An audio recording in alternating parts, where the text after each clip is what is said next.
If you've read any retirement article in the last 5 years, someone told you to do Roth conversions and fill the 22% bracket. In 2026, that simple advice can cost you $12,000 a year. That's not a typo. A married couple age 65 or older now has access to a new $12,000 senior deduction, $6,000 per person, created by the One Big Beautiful Bill Act. But if a Roth conversion pushes your modified adjusted gross income past $150,000, that deduction starts disappearing. And by $250,000, it's completely gone. And that's before Medicare enters the picture. The IRMAA surcharge threshold for joint filers sits at $218,000 MAGI in 2026. Cross that line and you're looking at an extra $2,297 per year in Medicare premiums, on top of the conversion tax itself. We're talking about losing $12,000 in deductions and paying thousands more in Medicare surcharges every single year. That number stacks, year after year.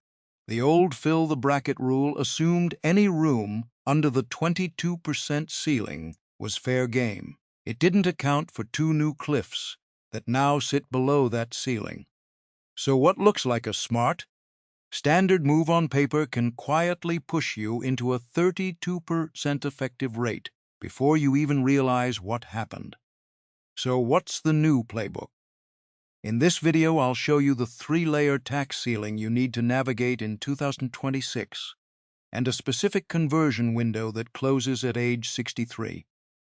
If you're between 60 and 64 right now, this might be the most important retirement math you check this year.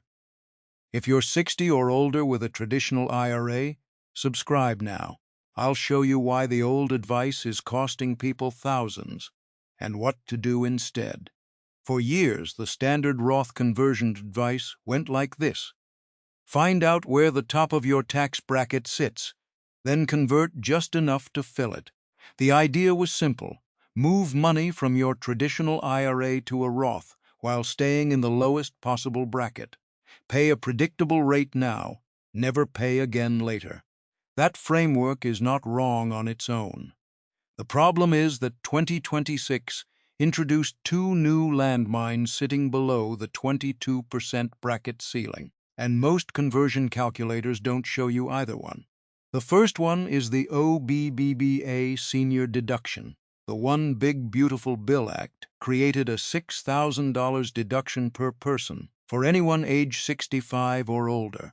For a married couple, that's $12,000 in additional deductions you can take off your taxable income, on top of the existing standard deduction of $32,200 for joint filers. That's a real benefit, but it phases out completely between $150,000 and $250,000 in MAGI. And Roth conversion income counts as MAGI.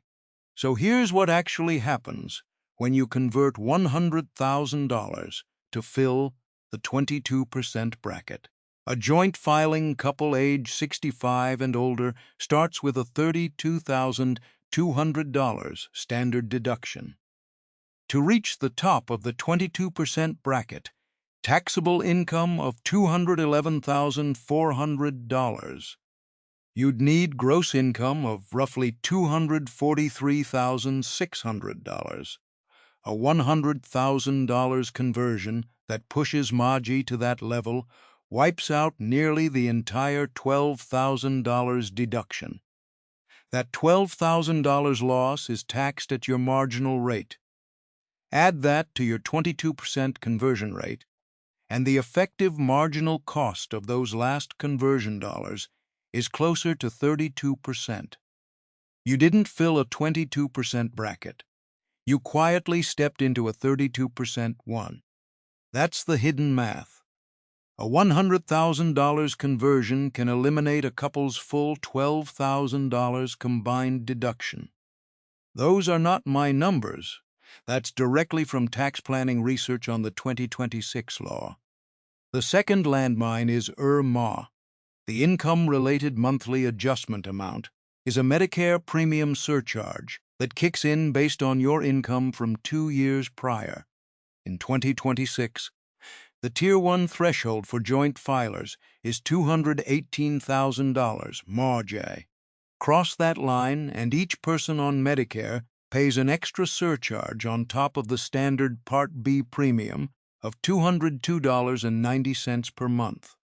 Together, a couple hitting Tier 1 pays an additional $2,297 per year, and that surcharge applies every year your past income stays above the threshold. The financial industry and tax software still push the old formula, but the IRS doesn't have a box for "I was following standard advice." You're the one who absorbs the hidden surcharges. Advisors who use a simple fill-the-bracket rule avoid the complexity of modeling 3 interacting cliffs. Nothing intentionally harmful. It's a shortcut that made sense before 2026. The viewer pays the cost of that shortcut now. So if filling the 22% bracket now has a hidden 32% effective cost, what's the right MAGI target? That depends on your age, and there's a specific window that opens at 60 and closes at 63. I'll show you exactly how that works next. Once you see what's actually happening in 2026, the old fill-the-bracket rule stops making sense. What replaces it is a way of thinking in 3 layers, 3 different ceilings that each pull your effective tax rate in a different direction, and all 3 can hit you at once if you're not paying attention. Layer 1 is the OBBBA senior deduction phase-out. If you're 65 or older, you have access to a $6,000 deduction per person, $12,000 for a married couple, but it starts phasing out at $150,000 MAGI for joint filers and disappears entirely at $250,000. Every dollar of Roth conversion income you add above $150,000 begins eroding that deduction. That erosion has a real dollar cost. Layer 2 is the IRMAA surcharge cliff. Medicare's premium surcharge uses your income from 2 years back. So if you're 63 right now and your 2026 income crosses $218,000 MAGI, Medicare will use that number to set your premiums when you turn 65. That Tier 1 surcharge runs $2,297 more per year for a couple. It doesn't reset after 1 year. It applies every year your past income sat above the threshold. Layer 3 is what many people don't see coming until it's too late. RMD stacking. Required minimum distributions start at age 73 under current law. Take a couple with a $1,500,000 traditional IRA. With no prior conversions, the first RMD at age 75 alone comes to roughly $56,000. Add Social Security income on top of that, and MAGI can climb well past $218,000 automatically. They never made an active decision to cross those cliffs. The IRA made the decision for them. I used to think fill the 22% bracket was a solid strategy. Then I ran the 2026 numbers for someone sitting on a $1,400,000 IRA and realized the senior deduction phase-out was adding roughly a 10% hidden tax on top of the stated bracket rate. That changed how I think about this entirely. So once you understand the 3 layers, what's the actual conversion target? It depends on your age, and this is where the framework splits into 2 different strategies. If you are age 60 to 64, you are in what I'd call the pre-Medicare window. IRMAA does not apply before age 65. The OBBBA senior deduction doesn't start until age 65 either, so it's not a consideration yet. That means the only ceiling you're managing in this window is the 22% bracket cap itself at $211,400 taxable income.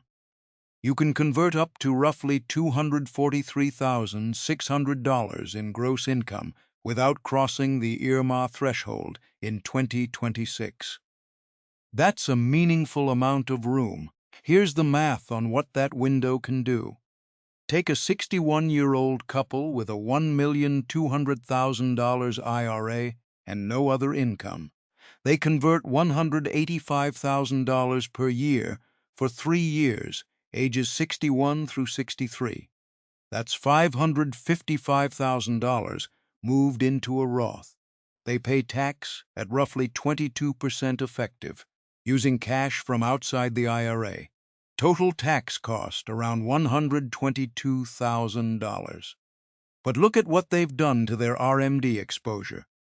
Without those conversions, that same IRA grows at 7% per year and reaches approximately $2,360,000 by age 75. The first RMD alone comes to about $90,000. Stack Social Security income on top of that, and MAGI goes past $250,000 automatically. Full deduction lost, IRMAA triggered.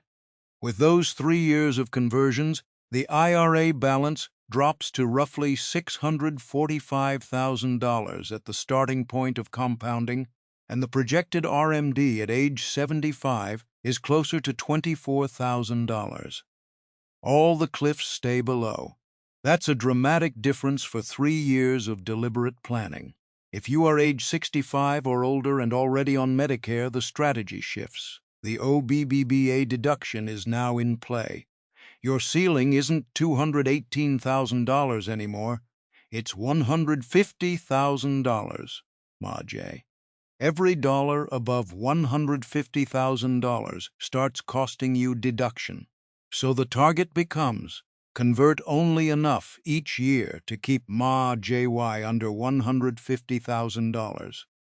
If you need to convert more in a single year, there's a case for deliberately exceeding $250,000 in 1 year, intentionally sacrificing the deduction for that year, then returning to the $150,000 ceiling for all following years. You're trading one bad year for protecting every year after it. But what if you don't have $100,000 in a taxable account to pay the conversion tax? That's where a lot of people stop and assume the strategy doesn't work for them. It still can, and I'll show you the math on why next. Most of the math we've talked about so far assumes you have cash sitting in a taxable account to pay the conversion tax. A lot of people don't. Maybe you've kept most of your savings inside the IRA over the years, and your outside cash is limited to an emergency fund. Take Dave and Lisa. They're 61 years old, $1,200,000 in a traditional IRA, $30,000 in a savings account. No taxable brokerage account. They want to do conversions but keep stopping themselves because they don't have a clean pool of money set aside to pay the tax bill. So they do nothing, and they tell themselves they'll figure it out later. Here's the path they could actually take. They convert $100,000 from the IRA, and they choose to withhold 22%, $22,000, directly from the conversion. That $22,000 goes straight to the IRS as a tax payment. The remaining $78,000 goes into the Roth IRA. They didn't need outside cash. The IRA handled it. Now compare the two paths over time. Without any conversions, the IRA keeps growing. By age 75, at 7% annual growth, that $1,200,000 reaches approximately $2,360,000. The first RMD at age 75 is roughly $90,000. Add Social Security income and their MAGI likely crosses $250,000. Full OBBBA deduction lost, IRMAA surcharges activated, and those RMD dollars taxed at whatever bracket they're pushed into, likely 32% or higher. With 3 years of $100,000 conversions, ages 61 through 63, tax withheld from each conversion, they've moved $300,000 into a Roth before the IRMAA clock even starts ticking. The IRA base is lower, the RMDs are smaller, and the Roth balance grows completely tax-free. When you model the comparison to age 75, the net after-tax value from doing the conversions comes out roughly $28,000 higher. Even accounting for the early tax payment and the reduced compounding base, the break-even lands around age 73. That hesitation Dave and Lisa felt. The feeling that paying the tax from inside the IRA, somehow paying twice, is completely normal. It feels like you're losing compound growth you already earned. But what you're actually doing is moving money from a future 32% tax environment into a current 22% one. The $22,000 withheld is not waste. It's the price of locking in today's rate instead of tomorrow's. The reframe that matters, you're not paying more. You're paying earlier at a lower rate instead of later at a higher rate. With IRMAA, surcharges, and RMD stacking, the rate you'd face at 75 is genuinely higher. Not a projection, not a fear. A likely outcome if you don't convert now. A few practical notes on the withholding approach. When you instruct your IRA custodian to process a conversion, you can request that they withhold a percentage directly. The withheld amount is treated as a tax payment for the year the conversion occurs. Use IRS Form 8606 to track the basis of non-deductible contributions and ensure the conversion is reported correctly. If you're converting a mix of pre-tax and after-tax IRA funds, the pro rata rule will apply. Worth knowing before you start. Now, all of this math assumes you're acting before age 65. If you're already on Medicare, the strategy shifts again, because every conversion dollar now has to account for IRMAA's 2-year look-back and the phase out of the senior deduction. The actionable steps for both situations are coming up next.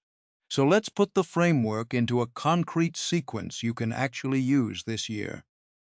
Step 1, pull your most recent tax return and build a projection for 2026, 2027, and 2028. You need your current income sources, wages, Social Security, interest, dividends, any pension, and your traditional IRA balance.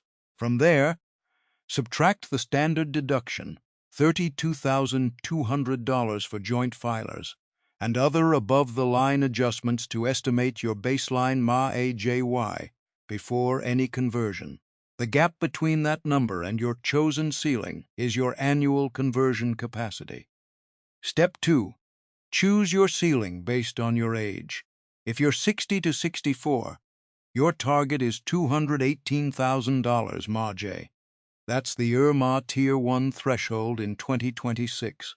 Stay under it this year, and you avoid having that income show up in Medicare's 2-year look-back when you turn 65.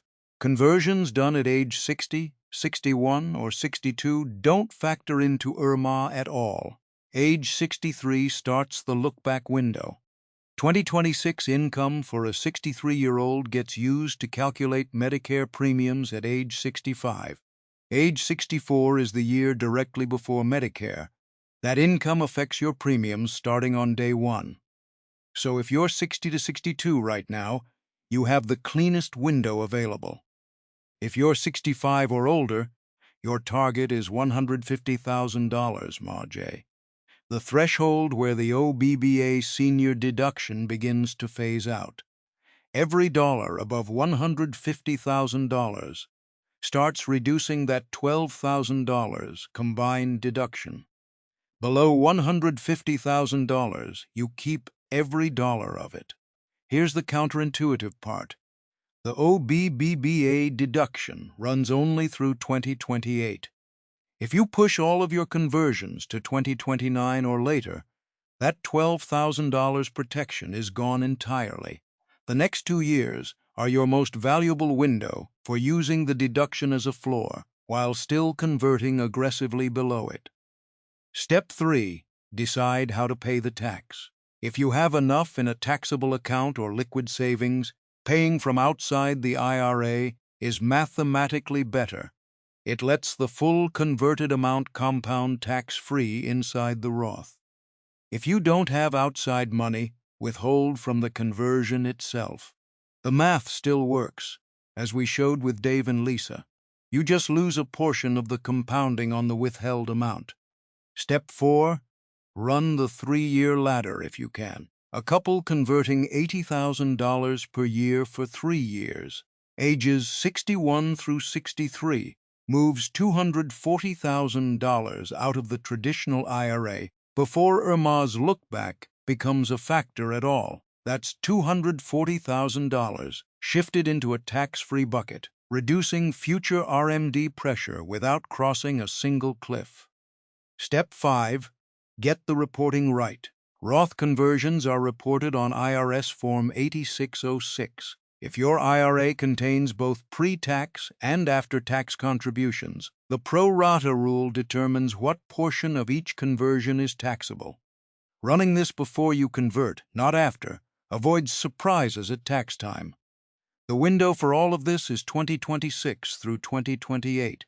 After that, the OBBBA deduction expires, and the landscape changes again. 3 years is a narrow band, but it's enough time to move a meaningful portion of a large IRA into a tax-free position if you start soon. The old fill-the-bracket rule worked well when filling the bracket was all you had to think about. That's no longer the case in 2026. The new approach has 3 layers. The OBBBA senior deduction phase-out, which starts at $150,000 MAGI for joint filers and disappears by $250,000. The IRMAA surcharge cliff at $218,000, which can follow you for 2 years after the income was earned.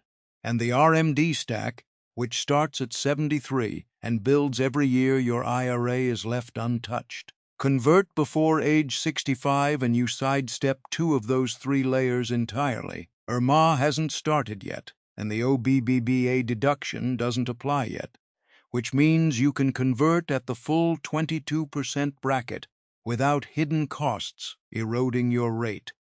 Stay under $150,000 MAGI after 65, and you preserve the full $12,000 deduction while still reducing future RMD risk each year.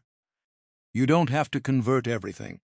Even moving 20% of a $1 million IRA into Roth during this window can save you tens of thousands in future Medicare premiums and bracket creep. The goal isn't a perfect transfer. It's reducing the balance that will generate forced taxable income at 73. If you're between 55 and 65 and sitting on a traditional IRA, this is the year to rethink how you're approaching it. The OBBBA deduction runs through 2028, and then it's gone. The IRMAA look-back is already counting your recent income. The window is open right now. Hit subscribe so you don't miss the next video where I'll model the exact break-even year for paying conversion tax from inside the IRA versus outside. The math every retiree with a large IRA should have in front of them. The window is open now. Use it before the rules change again. Thanks for watching.